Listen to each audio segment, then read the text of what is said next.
ভাই বোনকে আজকে আমার মা শপিং করে দিল। কি, কি শপিং করলাম সেই সব আপনাদের সাথে শেয়ার করব। তো প্রথমে আমরা চলে গিয়েছিলাম একটা কাপড়ের দোকানে। আমার ছোট বোনের জন্য ড্রেস বানাবে একটা। ওই কারণে কাপড় দেখতে আসছি। আর বিশ্বাস করেন ভাই, এই দোকানের প্রত্যেকটা কাপড়ই আমার পছন্দ হয়, নজর কেড়ে নেয়। মানে একটা না একটা নিয়ে আসতেই হবে, আমার দশা হয় এইরকম এই দোকানে ঢুকলে। তো এই তো আমার বোনের জন্য আমরা কাপড় দেখতেছিলাম, একটু গর্জিয়াস টাইপের একটা ড্রেস বানাতে চাচ্ছিলাম। আর ও যেহেতু এখন নতুন স্কুলে শিফট হয়েছে, ওর স্কুল ড্রেসও বানাইতে হবে, এই কারণে আমরা চলে আসছি এই দোকানটাতে।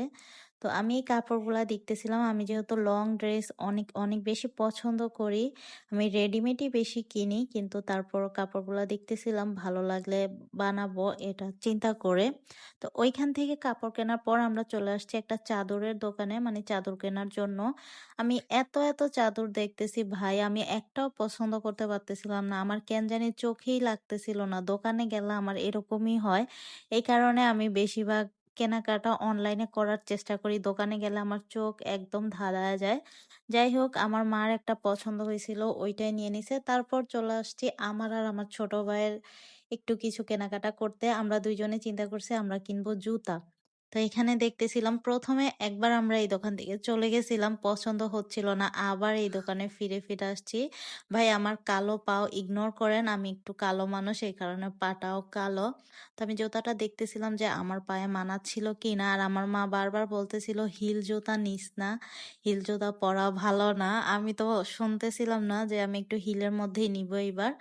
যাই হোক, অনেক অনেক জুতা দেখছি, আমার পছন্দই হচ্ছিল না কোনটা রেখে কোনটা নিব। আমি যেহেতু হিল চাচ্ছিলাম, হিলের মধ্যে আমার বেল্টেরও দরকার, এই কারণে আরো আমার পছন্দ হচ্ছিল না।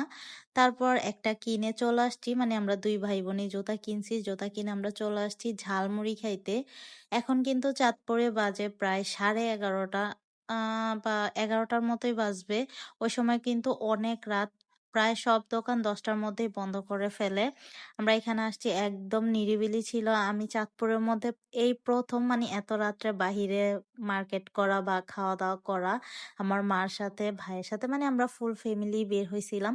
প্রথমে নিয়ে নিয়েছিলাম এই ঝালমুড়িটা। এই ঝালমুড়িটা অনেক বেশি মজা হয়েছে। আঙ্কেলটা এখানে বোম্বাই মরিচ দিয়ে বানাইছিল, আমার কাছে বেশ ভালো লাগছে। চাঁদপুরে যারা থাকেন তারা চিনবেন হয়তো, এটা হচ্ছে ইসলামী ব্যাংকের অপোজিটে উনি দাঁড়ায়, জোরপুকুর পাড়। আর এইটার নাম কি আমি জানি না, এইটা অনেক মজা ছিল। ওই দিন অনেক শীত আর বাতাস ছিল, আর শীতের মধ্যে কিন্তু ঝাল খাইতে অনেক মজা লাগে। ওই জিনিসটার নাম কি আমি জানি না, কিন্তু ঝাল ঝাল খেতে অনেক বেশি ভালো লাগতেছিল। আর এই দেখেন, রাত্রে চাঁদপুর কতটা সুন্দর লাগতেছে, তাই না? আমার কাছে তো বেশ ভালোই লাগতেছে। তো আজকের ব্লগটা এই পর্যন্তই। ভালো লেগে থাকলে লাইক কমেন্ট শেয়ার দিবেন, আর আমার চ্যানেলটা সাবস্ক্রাইব করে দিবেন।